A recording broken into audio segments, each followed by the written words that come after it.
Vous regardez Africa 24 Football Club, spécial Cannes, Maroc 2025 avec Spiro, le leader africain de la moto électrique. Spiro par Arise, le champion continental du Made in Africa.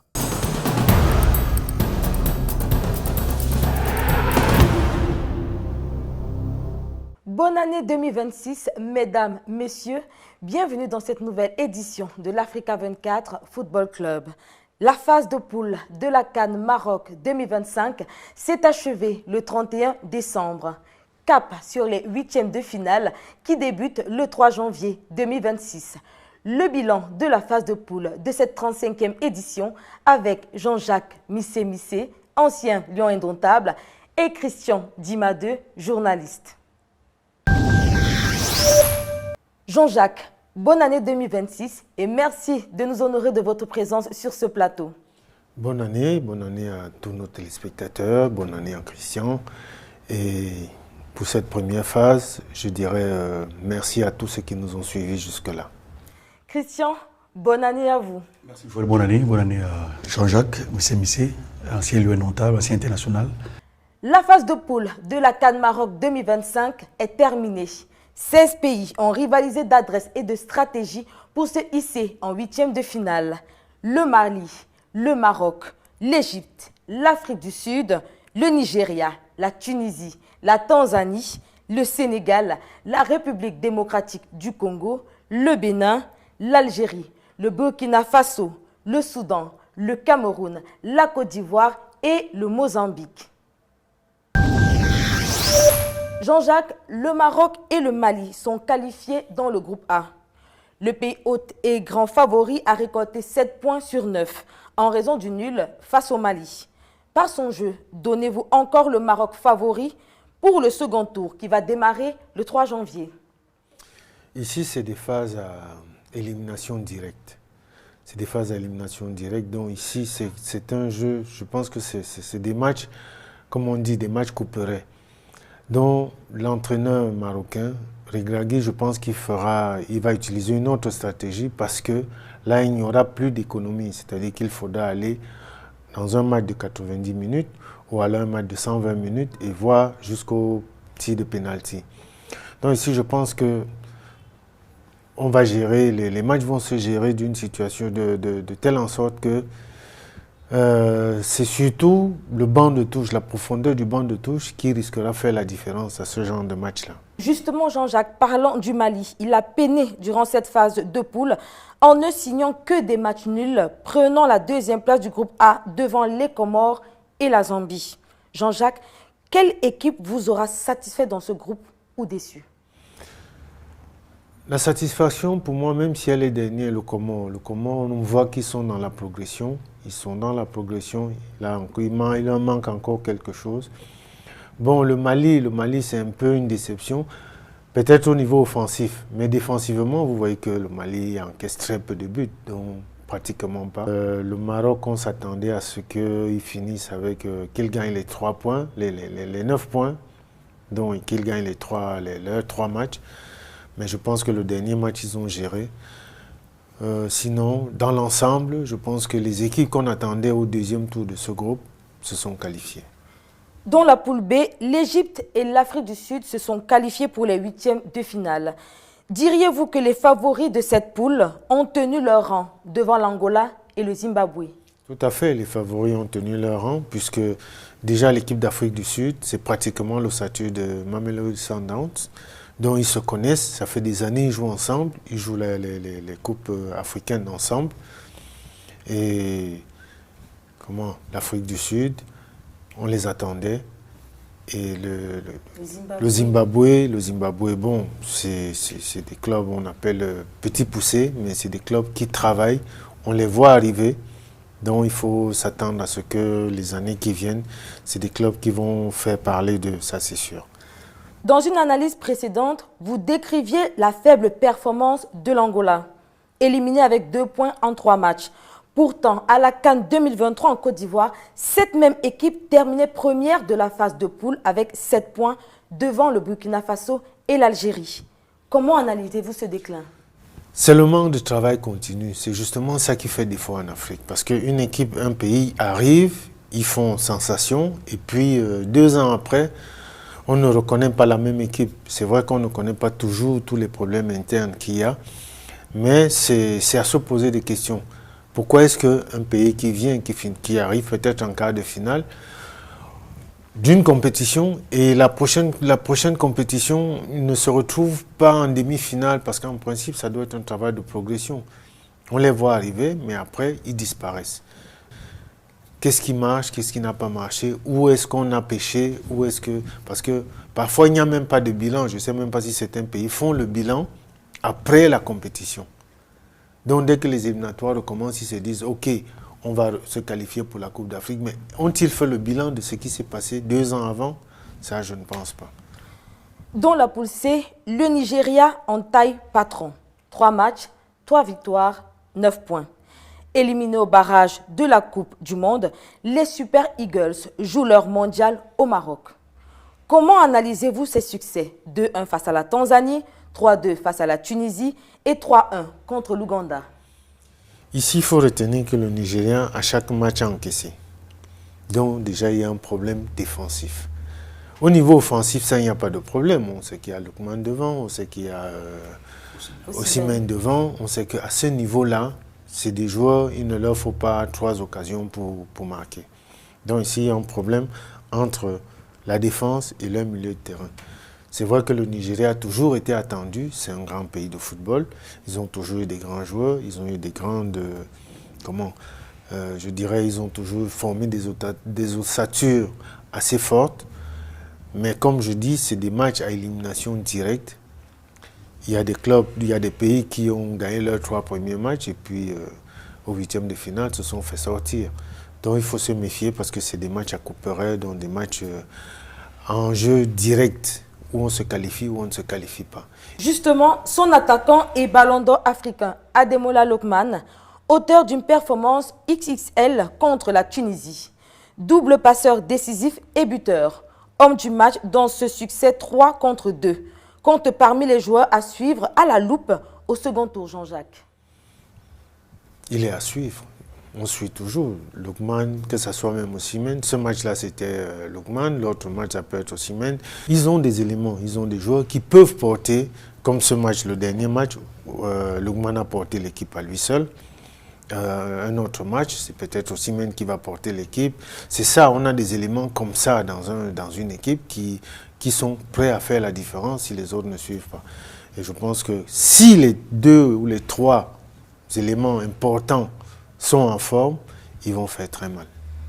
La Tunisie se qualifie avec 3 points et la Tanzanie 2 points. L'avenir de ces 2 équipes au second tour est-il inquiétant? Au vu du premier tour, c'est inquiétant. Mais comme je le dis encore une fois de plus, c'est un match. Donc, ils peuvent venir donner tout à ce match-là. Et il faut faire très attention. C'est des matchs à élimination directe. Alors que les phases de poule, on peut encore calculer. Si on perd ici, on doit gagner l'autre, on fait match nul là-bas. Mais ici, vous êtes obligé d'arriver jusqu'au tir de pénalty. Et ici, dans cette deuxième phase, c'est-à-dire les 8e de finale, ça sera la fraîcheur physique, d'abord, en premier lieu, et puis la tactique que l'entraîneur mettra en place et la profondeur de son banc. Le Sénégal et la République démocratique du Congo occupent la tête de la poule D avec 7 points chacun. Un duo de tête, une bataille au sommet logique, selon vous, Jean-Jacques? Ça, c'est sûr. On a vu la République démocratique du Congo revenir et ça fait plaisir parce que de les voir à ce niveau-là, ça faisait longtemps avec les éléments qu'ils ont. Ils ont des joueurs qui ont de la qualité. Ici, je pense qu'ils ont changé au niveau disciplinaire. On voit qu'ils sont concentrés, il y a quand même pas mal de discipline dans le groupe et c'est pour ça qu'ils se retrouvent là. Avec 2 défaites et une victoire historique, le Bénin renoue enfin avec les 8e de finale. L'un de ses griefs reste tout de même sa défense. 4 buts marqués, 3 encaissés, Jean-Jacques. Il y a des entraîneurs qui ont une philosophie. L'entraîneur peut se dire il faut qu'on marque toujours un but de plus que l'adversaire. Même s'ils encaissent, mais il faut qu'ils marquent un but de plus que l'adversaire. Donc l'entraîneur s'appuie sur ce qu'il a de fort Par exemple, c'est leur attaque, l'attaque du Bénin. Ils ont toujours marqué. Mais ici, défensivement, on sait qu'ils ont des lacunes aussi. Bon, on va voir comment ils vont compenser ça. Parce que c'est, comme je dis, le Bénin, c'est un pays, ils jouent un peu au yo-yo, s'il faut parler comme ça. À un moment, on les voit là, on se dit, bon, maintenant, le Bénin est de retour. Et puis, à un moment, ils regressent. Et puis, il y a des joueurs qui disparaissent, on ne les voit plus. Bon, on verra c'est à eux de nous prouver que maintenant, ils arrivent au sommet et pour y rester. Dans le groupe E, l'Algérie est pour beaucoup la grosse révélation de la phase de poule, en raison de son parcours sans faute, 9 points en 3 matchs. En revanche, comment comprendre la position de dernière qu'occupe la Guinée équatoriale derrière le Soudan et le Burkina Faso? Comme je l'ai dit ici la dernière fois, la Guinée équatoriale, il y a eu beaucoup de problèmes extrasportifs. Je pense que c'est ce qui a amené la Guinée à être dernière de son groupe parce que, vous savez, Soué ne devait même pas participer à cette compétition.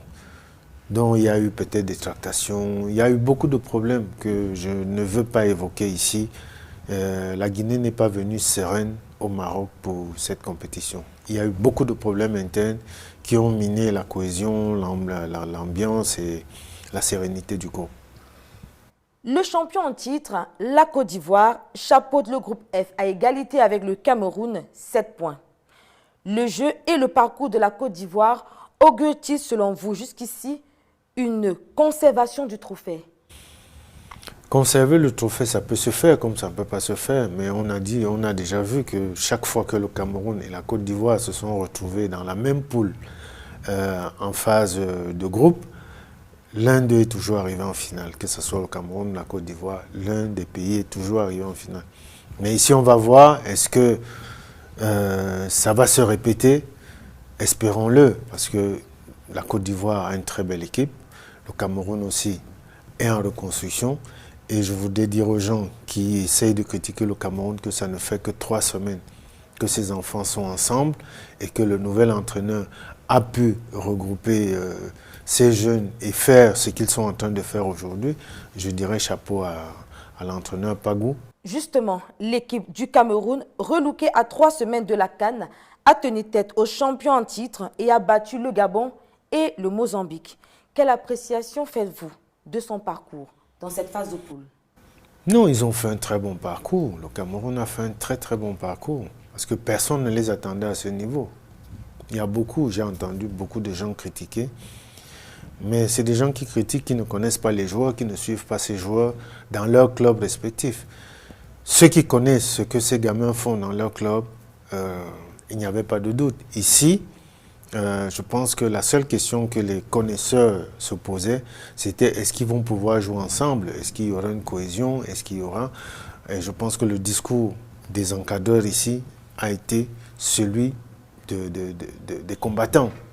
C'est-à-dire que ce n'était même pas une question de tactique, c'était on joue tous ensemble. Le plus fort ici, c'est le groupe. Donc je pense que si on garde cette ossature, dans les 5-6 ans qui viennent, le Cameroun va retrouver peut-être la première place en Afrique et puis peut-être la 5e, 6e, 7e, voire 10e place mondiale. Dans ce groupe F, l'unique équipe éliminée, c'est le Gabon.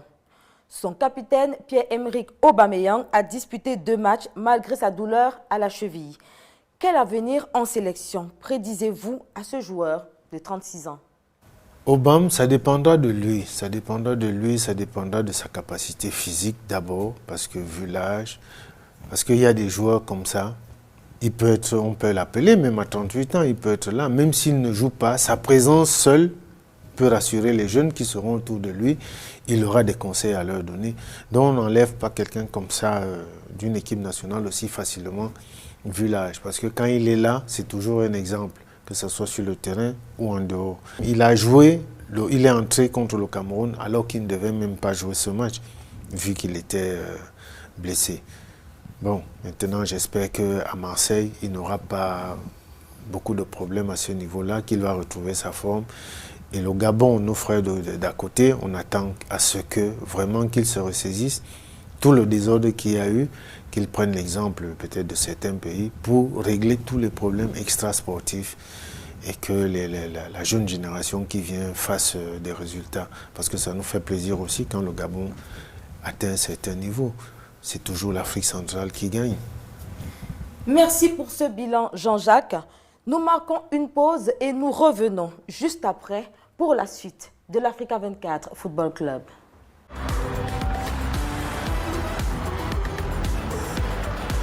Vous regardez Africa 24 Football Club, spécial Cannes, Maroc 2025 avec Spiro, le leader africain de la moto électrique. Spiro par Arise, le champion continental du Made in Africa. Nous sommes de retour sur le plateau de l'Africa 24 Football Club avec notre consultant Jean-Jacques Missé-Missé et Christian Djimadeu. Les pays qualifiés pour les huitièmes de finale de la CAN Maroc 2025 sont connus. Les affiches à suivre avec vous, Christian. Oui, en ouverture des huitièmes de finale, à suivre la rencontre Sénégal-Soudan. Ce sera le 3 janvier à 17 h. Et à 20 h, quelques heures plus tard, ce sera le Mali qui sera face à la Tunisie.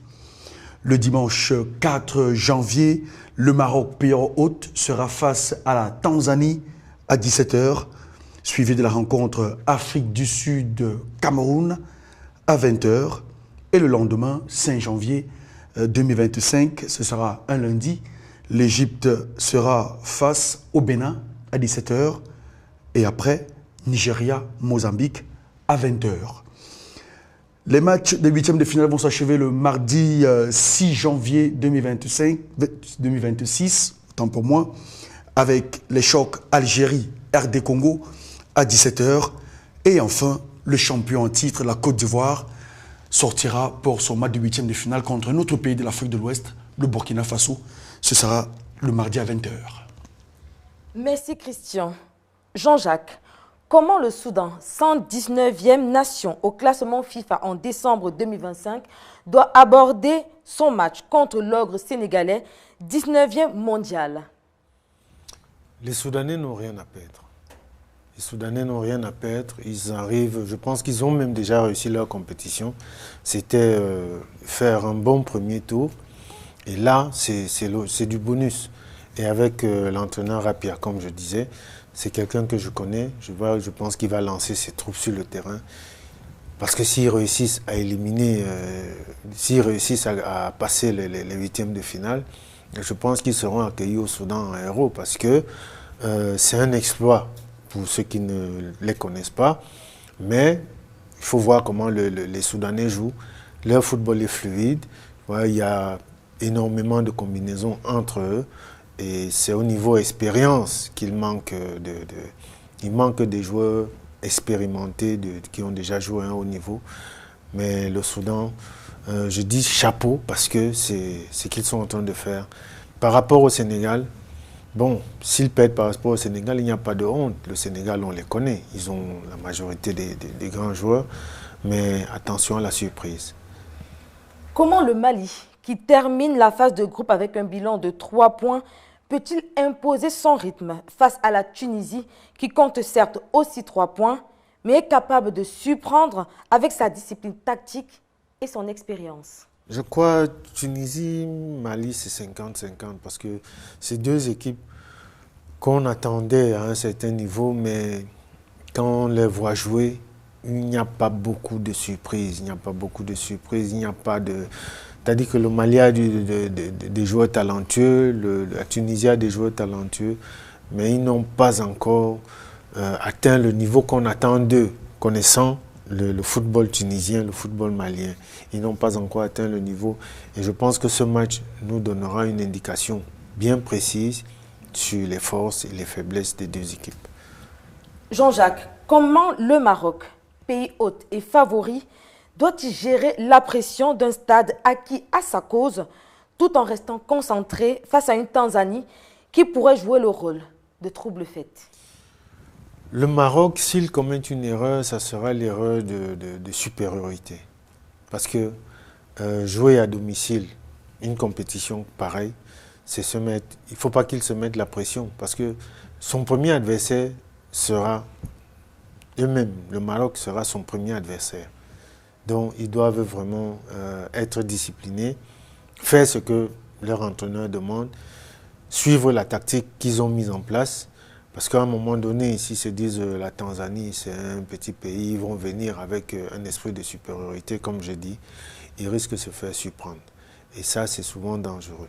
Il ne faut pas qu'ils minimisent les Tanzaniens, parce que la surprise aussi peut être de taille.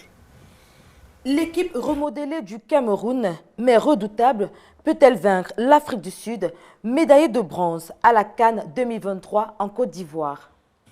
Je pense que oui, parce que Hugo Broos, c'est vrai qu'il connaît le Cameroun, mais il n'a pas eu ces éléments-là, peut-être en dehors, peut-être de Bassogor, et puis un deuxième, mais il connaît quand même la mentalité camerounaise.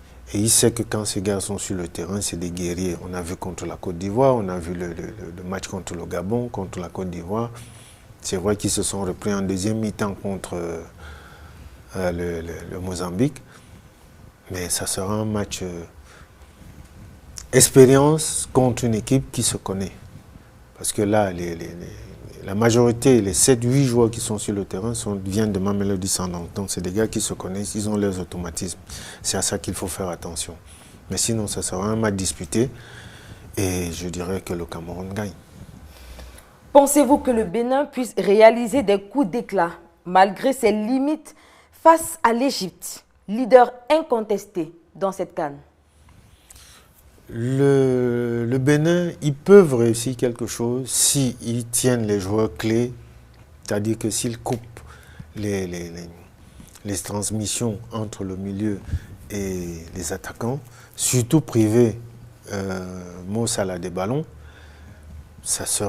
ils auront fait un grand pas. Parce que si Mo Salah commence à jouer à l'aise, c'est-à-dire que même une passe, ce n'est pas toujours lui qui marque, parce que même les ballons de but, il fait beaucoup marquer. Donc il faut faire très attention. Ils doivent simplement couper les angles de passe entre Momo Salah et ses joueurs. Et puis il y a aussi Zidane, s'il entre, parce qu'il n'est pas titulaire toujours à chaque fois. C'est des joueurs assez dangereux. Donc il faut juste que le Bénin joue en bloc et vraiment regroupé, compact.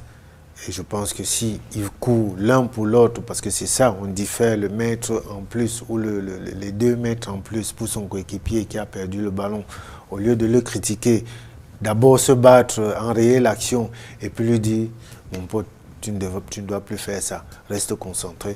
Je pense que le Bénin peut créer la surprise aussi.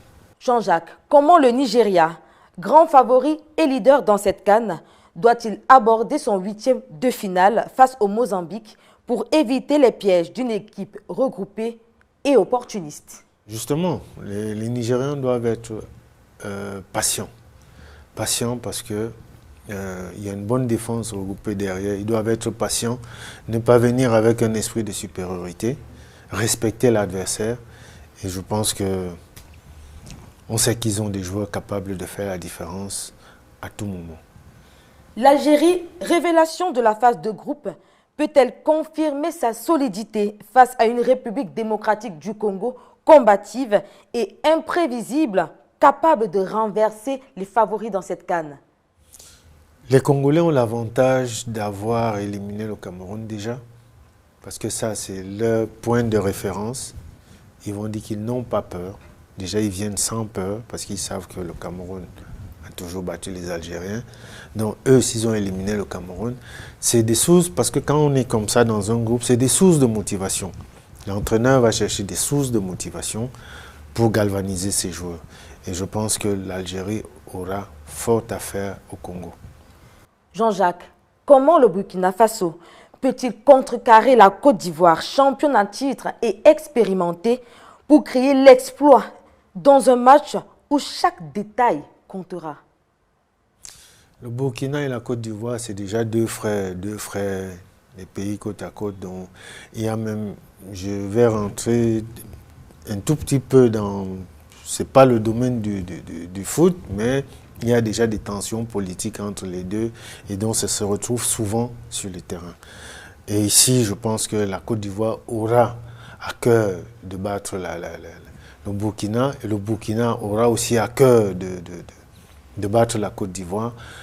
Mais je pense que la Côte d'Ivoire part légèrement favori parce que le Burkina vient de perdre deux ou trois joueurs sur blessure. J'espère que d'ici là, ils auront récupéré.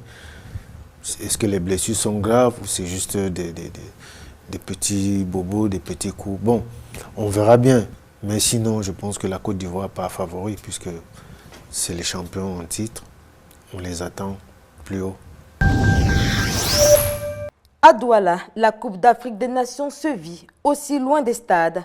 Lors des matchs du Cameroun, le parcours Vita, situé dans le 5e arrondissement de la ville, s'est transformé depuis le début de la compétition en une immense fan zone à ciel ouvert. Ambiance festive, petits commerces et ferveur populaire, immersion au cœur de la marée vert-rouge-jaune avec Narcisse Oum. Il est à peine 19h au parcours Vita de Douala au Cameroun dans le 5e arrondissement. Mais la foule est déjà compacte. Maillots des Lions indomptables et drapeaux à main. Supporters et commerçants investissent le site bien avant le coup d'envoi. Sous l'encadrement des autorités locales, l'ambiance monte progressivement. Les jeunes s'affrontent au baby-foot. La musique résonne. Autour des écrans géants, petits commerces et stands de nourriture s'activent. Glace, viande grillée, boissons fraîches. Ici, la CAN se vit avec tous les sens. Tout ce spectacle qui est présenté ce soir est gratuitement offert par le maire de la ville de Douala, le docteur Roger Bassandine, pour que les populations de Douala vivent en même temps des moments de culture et en même temps des moments de sport, pour que nous puissions en même temps suivre nos artistes de renom sur le plan national et international et les Lions indomptables pour les supporter et les conduire vers les plus hauts sommets de cette Coupe d'Afrique des Nations. Pour les acteurs de l'économie informelle, les matchs de la Coupe d'Afrique des Nations de football représentent une véritable opportunité économique, rendue possible par cet encadrement. Tous l'achètent, ils consomment bien, mais ça dépend des jours aussi. Vu qu'il y avait le match du Cameroun-Côte d'Ivoire, ça s'est bien passé, ça se passe bien. Mais au-delà du commerce, le parcours Vita reste avant tout un lieu de communion populaire. À chaque occasion de but, la tension est palpable. Les cris montent et toute la fan zone retient son souffle. Avec son aspect pittoresque, naturel et captivant, le parcours Vita joyeux sportif, s'étendant sur une piste de 2650 mètres, s'impose à la fois comme un lieu de détente et de communion populaire où le football fait vibrer les cœurs et où fleurissent les petits commerces autour de chaque match de la Coupe d'Afrique des Nations de football. À la CAN 2025, Amad Diallo impose sa signature sans détour. À 23 ans, l'ailier de Manchester United assume le poids du jeu ivoirien avec efficacité et sang-froid. 2 rencontres, 2 buts, 2 titres d'homme du match. Le rendement est net, le message est clair. La Côte d'Ivoire avance, portée par un joueur déjà en mode leader. Amad Diallo change la lecture offensive de cette CAN 2025. À 23 ans, l'ailier de Manchester United s'impose comme l'un des visages forts du tournoi. 2 matchs, 2 buts, 2 distinctions d'homme du match. Contre le Mozambique, il débloque seul une rencontre fermée. Face au Cameroun, il signe une frappe enrôlée de haut niveau et porte l'animation ivoirienne jusqu'au bout. À Marrakech, Diallo ne se contente pas de marquer. Il provoque, crée, accélère. Statistiques propres, volume constant, décision juste dans les zones clés. Il est aujourd'hui l'un des 2e meilleurs buteurs provisoires du tournoi, derrière Riyad Mahrez et surtout le principal point d'appui offensif des champions d'Afrique en titre. Ça me fait énormément plaisir, je suis content. Comme je l'ai dit, c'est un rêve de gosse de participer à cette CAN parce que je le voulais vraiment. Maintenant, j'essaie de donner le maximum de moi pour la nation, comme je l'ai fait en club. Et voilà, pour le moment, ça me réussit. Je dis alhamdoulilah et j'espère continuer comme ça. Son discours tranche par sa maturité. Lucide après le nul face au Cameroun, ambitieux pour la suite, Diallo parle collectif avant tout. Peu capé, mais déjà leader de fait, il assume la responsabilité sans surjouer le rôle. Hermès Faye lui confie les clés, il répond par la performance. On a fait une préparation en Espagne, on était déjà en compétition en club, Donc on est arrivé, on était déjà bien physiquement, mentalement. Maintenant on est rentré dans la compétition, je pense qu'on est rentré bien. Même si aujourd'hui on a fait un match nul, je pense que tout le monde est déçu. Mais je pense que la Côte d'Ivoire, elle essaie de donner le maximum à tous les matchs. Absent du sacre de 2023, formé à Bergame puis poli à Manchester, Diallo comble le retard à grande vitesse. Le 31 décembre 2025, face au Gabon déjà éliminé, la Côte d'Ivoire joue la tête du groupe F. Avec lui, l'attaque a trouvé son point d'équilibre et peut-être son homme fort pour durer. Jean-Jacques, Christian, c'est toujours un plaisir de vous recevoir sur les antennes d'Africa 24 et sur notre quotidienne, l'Africa 24 Football Club. L'équipe vous renouvelle ses souhaits de bonne année 2026.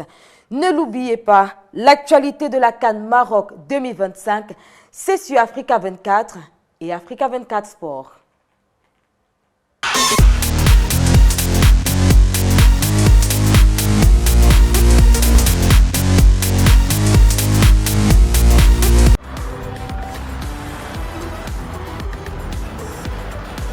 Vous regardez Africa 24 Football Club, spécial CAN Maroc 2025 avec Spiro, le leader africain de la moto électrique. Spiro par Arise, le champion continental du Made in Africa.